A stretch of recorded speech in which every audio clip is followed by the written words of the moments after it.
quarterbacks were drafted after the first round over the weekend, with the first pick in the third round went to the Cardinals. They drafted Carson Beck.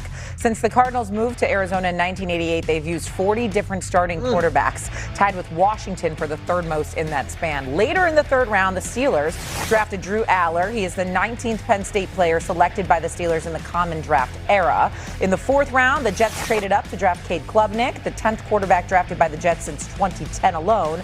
And then the Chiefs drafted Garrett Nussmeier out of LSU in the seventh round. The former Tiger had over 4,000 passing yards as a full-time starter in 2024. In 2025, he only started 9 games after battling with an abdominal oblique injury. Peter and Dan are back here with us. Let's look beyond the quarterbacks, though. What was the best first-round non-quarterback that was selected? I think it's the non-first-round non-first-round quarterback. That's what I meant. Non-Ty Simpson, non-Mendoza. And I look at Carson Beck and Ty Simpson, and I think this is a really fascinating case study.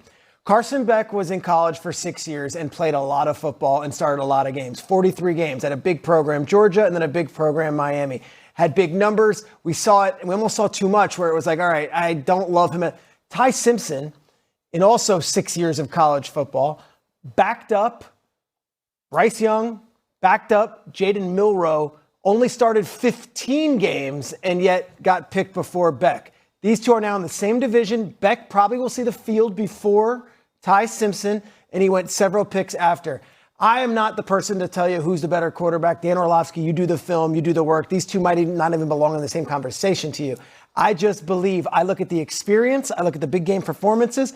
Carson Beck does have a resume that he said, hey, I could at least compete with Gardner Minshew and Jacoby Brissett this weekend. And I do think in some draft rooms, Carson Beck was held in a similar conversation as Ty Simpson. Yeah, I would agree. Carson Beck for me, for a lot of the reasons that Peter intimated. I mean, 55 games in college. So the experience in big games, in the SEC, in the national title, nothing's going to be too big for him. I think when you're looking at Arizona, Gardner has signed there for more money than Jacoby Brissett. Jacoby has come out and said, I need some type of a pay raise. I don't think Jacoby Brissett's asking for $45, $50 million. But I do think he's sitting there going, if I am going to be your starter, you're not going to pay me, I think, $6 million this year or something, which seems outrageous to think about. So we'll see what kind of happens over the course of the next couple weeks and or months in regards to Jacoby in Arizona. I think because of that, because of the state of the team, I think that Carson's got a chance to maybe start to plant the flag of I can be your starting quarterback week 1 because of the experience. I think Arizona's really talented. Obviously, Marvin Harrison Jr. is there. I love their receiver, Mike Wilson, who's the number 2. Trey McBride is great. They draft Jeremiah Love with the 3rd pick overall. So I think Arizona's pretty talented on the perimeter, and offensive line has to improve. With Drew Allar and the Steelers with me here, Drew Allar looks like Tarzan. I mean, he is cut out of a stone. You know how that saying usually ends, though. Correct. And there's a little bit of that. And I'm a fan. I want to champion Allar, but he's got to play better in big moments. I still think Aaron Rodgers is going to be the starting quarterback of the Pittsburgh Steelers. But Allar's talented. You just want him to play better in big moments. I thought Nussmeier would go sooner. Cole Payton might play for the Eagles in a multitude of roles. I don't expect it at quarterback, so I'll go back. I'm with Dan when it comes to Allar. Me being a Pittsburgh Steelers fan, openly admitted, Peter, Shay, Dio. I mean, out of Penn State, first 311 pass attempts in his career without an interception. Can scramble a little bit. Not known for making negative plays. Obviously got hurt in November, the broken ankle and stuff like that. Concern him coming back from that. We'll see. Arm strength, no doubt. 6'5", 235, like you said, Dan, built. You know, got an NFL body, got an NFL arm, can make throws in the tight windows, whatever. 2 concerns stand out with me. Number one, the level of competition that you went up against. When you went up against top 10 teams, AP, 1-6 was your record, while completing just 50% of your passes at 5.5 yards per attempt in those games. Not impressive. The other thing is they use words like frenetic and panicky when it comes to him under pressure. That definitely concerns me. I don't like that at all.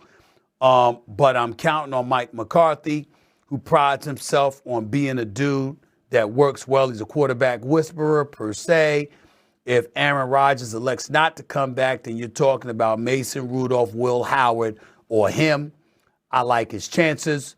I don't like the panicky part, but I love his size. I love his arm strength. I love his build. I love the fact that he's from Ohio. You know, that weather, those weather conditions that exist in Pittsburgh and stuff like that. Mike McCarthy alluded to that, his size, his arm strength. That's the kind of thing you need when you're playing in Pittsburgh. You know, and that was in those weather conditions. I know it firsthand after being there for that damn playoff game. I was freezing my behind off, and it was windy too. So you understand that what's required in Pittsburgh. Don't know, but don't mind the Steelers taking a chance on this brother. I wish him luck. So I don't know if he's the best, but to me, from where I sit, it feels like the situation for Garrett Nussmeier could end up being the best. He doesn't have to play right away, or maybe he can compete to play right away if Patrick Mahomes isn't ready to go to start the season. However, to sit back and watch one of maybe the best quarterbacks of our time, like who else is going to be in a situation like that? And also, remember Garrett Nussmeier on LSU, like disastrous season last year. Not only was he injured, he had Brian Kelly being fired towards the end of the season. Like, I don't know that he tapped his full potential because the year before that he was so successful. But maybe, I don't know if he's the best quarterback that wasn't taken in the first round, but the situation he could potentially be in, did we all think Patrick Mahomes was going to become Patrick Mahomes? And then he went to the Chiefs, sat for a year, and now look what has happened. I can't get excited about Garrett Nussmeier for a multitude of reasons. First reason would be this is a bad quarterback draft class, like bad. Not saying these guys can't overcome that, but there was only one real surefire first-round pick. Ty Simpson becomes the second one. There was a drop-off, then Carson Beck. For him to go in the 7th round with the quarterback from Rutgers and Taylon Green going before him, like that tells me that the league spoke and they weren't in on Nussmeier. And for him to go there, Justin Fields is above him on the depth chart too. I so know that. Maybe as a watching thing, and you might like him, and it would be a great Tom Brady-like story, but of all the years to fall to 7th, this one really was one where it's like, yeah, like the league really spoke on this. Yeah, I really think the guys that are in the conversation to be impactful into the NFL, right. I would as quarterbacks, because I think there's some guys that were drafted in maybe athletic type of roles. The young man out of North Dakota State and maybe a Taylon Green. I think it's Carson Beck and Drew Allar. And Do you like Nussmeier, though? Did you like his tape? I liked Nuss. I did. Because he was supposed to be a first-round pick going into this season. Yeah, my only concern with Nussmeier is hurt? there's not a throw that he doesn't like. I mean, it is gunsling away. And at times he makes them, at times he doesn't. I think he's going to have to figure out to manage all that. But the likelihood that Carson Beck is more than likely going to play this year for the Cardinals, more than likely at some point. I don't believe it'll be Allar unless Aaron decides not to play. Again, I believe Aaron is going to play. So realistically, it feels Carson Beck is the only one that is going to actually have the chance to get onto the field and play. But good news for Carson Beck, isn't he like 24, 23? He's older. He's been in college football since 2020. Exactly. He's an older quarterback, so, not young, and he knows a lot of football. Okay, coming up here on First Take, after Karl Anthony Towns' triple-double in Game 4, is it time